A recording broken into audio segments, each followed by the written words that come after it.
Diego, é possível eu adquirir os 3 corpos do Buda? O Buda tinha 3 corpos? Sim, o Buda tinha 3 corpos. Você também pode ter, e fica comigo até o final para você entender esse conceito budista que é um dos mais antigos. Seja bem-vindo, seja bem-vinda. Esse aqui é o canal Budismo Descomplicado. Eu sou o Diego e o objetivo é esse, né? A gente poder cada vez mais falar dos conceitos budistas para a gente entender de uma forma bem descomplicada, bem mastigadinha, para a gente aplicar no dia a dia e, praticando o budismo, eu conseguir ser cada vez mais feliz, né? Então, esse conceito aqui eu vi numa rede social, essa matéria, eu falei, poxa, eu vou trazer para o canal porque é muito interessante.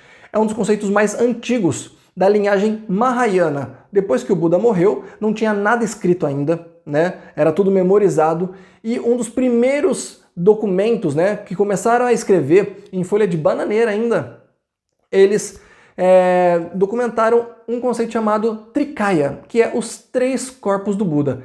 O Trikaya, inclusive, não é nem em sânscrito que a gente fala tanto, é numa língua anterior ao sânscrito chamada Pali, que também depois foi chamado de sânscrito suave, tá? Então, sânscrito clássico. Então, esse conceito ele foi muito interessante, porque ele mostra, inclusive, a sabedoria do Buda. O Buda, né, Shakyamuni, antes dele atingir a iluminação, o nome dele não era esse, né? Era Siddhartha Gautama. E quando ele atingiu a iluminação e começou a mostrar sobre a sua iluminação e falar e explicar, ele mostrou justamente essa definição, que eram como se fossem 2 pessoas diferentes, né? Antes dele atingir a iluminação, ele tinha o que foi chamado de corpo formal. A gente chama de ser humano comum, né? Que é justamente a pessoa que tem os 10 estados de vida, mas ainda não atingiu o estado de Buda. Essa pessoa ela está imersa ali na ilusão, tá? Então ele era o Siddhartha Gautama. Só que quando ele atingiu a iluminação, inclusive, né, foi chamado ali, dali para frente de Shakyamuni, ele começou inclusive a falar nos sutras que ele ali era uma manifestação, né? Ele era o Buda, a iluminação, realmente ali o Buda histórico se tornou o Buda histórico, mas justamente se tornou um ponto ali formal, crucial ali, histórico, porque ele dizia que ele vinha de incontáveis existências passadas, trazendo a sabedoria para chegar naquele momento e realmente atingir a iluminação e o ponto principal da iluminação, que é ensinar as pessoas. E é isso que o budismo Nichiren, inclusive, tem de maior tesouro, né? Ter essa mesma descendência, vamos dizer assim. Então, quando o Buda atingiu a iluminação, ele trouxe essa diferença. Existe o corpo formal, que era o Siddhartha Gautama, e a partir de agora, quando eu atingi a iluminação, eu realmente trouxe tudo que tinha de existências passadas sobre essa manifestação búdica, e agora sim, né, estamos manifesto e começando a ensinar para as pessoas, ok? Beleza. Esse aqui é o corpo manifesto. Até em Pali tinha um termo para isso, né? O corpo formal era o Rupakaya e o corpo manifesto Nirmanakaya, ok? Beleza. Aí, o que acontece? A partir dali, foi que nasceu esse conceito, né? E tem ali nos documentos do início da filosofia Mahayana, esses 3 corpos do Buda, que são o quê? 3 definições do que é a manifestação do Buda. Então a primeira coisa é o corpo do Dharma, ou também chamado em Pali de Dharmakaya, que pra gente hoje é a lei mística, né? Então, Dharma, eu já falei aqui no outro vídeo, é os ensinos do Buda, mas é muito mais profundo do que isso. Não é só o que o Buda ensinou, mas é a lei mística, né? Porque ele ensinou a lei mística, a entendermos a lei de causa e efeito, a lei do universo, né? Então, Dharma, né, o corpo do Dharma é a gente entender essa verdade eterna e imutável. Uma vez que você abre os olhos para isso, você entende que tudo, né, nada é por acaso. Então, você entrou no corpo do Dharma, começou a manifestar, né, a sabedoria, o entendimento de que existe, né, o universo aí e toda essa força vibracional que a gente fala tanto, ok? Beleza. A partir dali tem o segundo corpo, que é o corpo da sabedoria. O corpo da sabedoria, em Pali, chamava Sambhogakaya. E esse corpo da sabedoria, o que é? É a consciência, já que eu estava falando aqui, já entrei no segundo, né? É a consciência de que eu consigo entender que existe a lei mística. E se existe a lei mística, então eu posso me conectar, eu posso realmente entrar na mesma sintonia da lei mística. Lembra disso? Que a gente chama hoje do quê? De estado de Buda. Então, o corpo da sabedoria é a consciência de que existe a lei mística, e quando eu me conecto a ela é porque eu estou no estado de Buda, aquela mesma frequência, e é por isso que as coisas dão tão certo, né? Eu começo a atrair as coisas positivas para minha vida, porque eu estou em sintonia.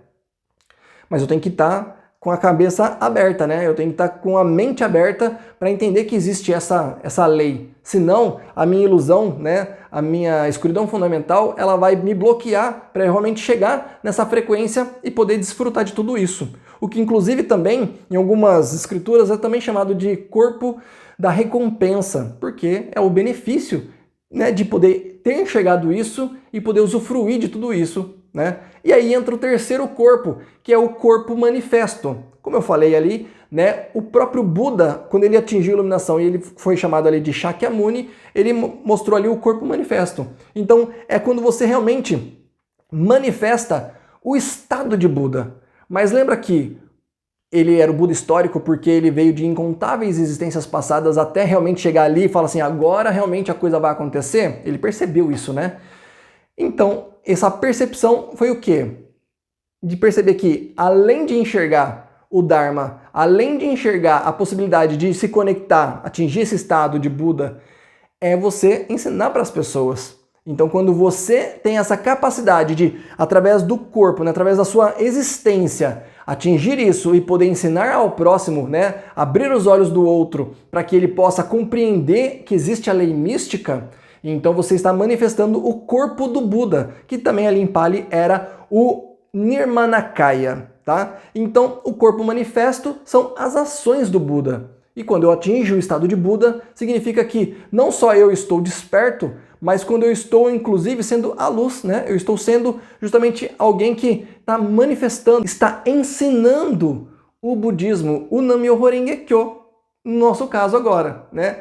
Então isso é uma coisa muito interessante, por isso que a gente fala aqui no budismo Nichiren, a gente até usa também esse conceito dos três corpos do Buda, justamente por quê? Porque quando Nichiren ele revelou o Nam-myoho Renge-kyo, né, ele também manifestou os três corpos do Buda. Por isso que isso aqui, abre um parênteses, é uma das interpretações para chamarmos ele de Buda, né? Outras linhagens até do budismo Nichiren não chamam ele de Buda original, mas aqui está uma explicação justamente para a gente poder falar assim, por isso que nós consideramos ele o Buda dos últimos dias da lei, o Buda original, porque ali ele manifestou o corpo do Dharma, né, compreendendo o Sutra do Lótus, revelando o Nam-myoho Renge-kyo e sendo justamente o ponto de partida para disseminação dessa nova forma de atingir a iluminação, né, que é uma forma mais prática, que é ensinar o Nam-myoho Renge-kyo. Então por isso que também chamamos ele de Buda original, né? É uma forma de a gente interpretar o porquê consideramos ele o Buda original.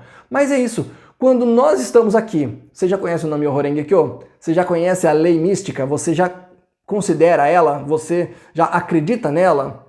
Se você acredita nela e se você acredita que você pode atingir a iluminação e que você recita o Nam-myoho Renge-kyo, inclusive que você já até falou para alguém do Nam-myoho Renge-kyo, pronto. Você adquiriu os três corpos do Buda. Faz sentido para você? Então, por que chama corpo? Porque corpo é simplesmente um outro nome para poder, definição, aspecto. Eu fiquei batendo a cabeça, né? Mas por quê? Por que corpo, corpo, corpo? Mas na verdade, lembra que naquela época era muita forma de ensinar por analogias. É isso, né? Eles usavam outras palavras, mas para simplesmente significar aspecto, poder, influência, né? Definição dessas três verdades absolutas, tá? A lei mística, a possibilidade de você enxergar e realmente se conectar com ela e de você poder manifestar isso, ensinando isso para os outros. Se você gostou, então já dá um like. Se você não sabia disso e acha que outras pessoas também não sabem, compartilha, clica aqui na setinha, manda lá pra galera no WhatsApp, para cada vez mais a gente poder disseminar, né, mastigar bonitinho essas formas de entender o budismo na vida diária, tá bom? Da minha parte é só, muito obrigado e tchau, tchau!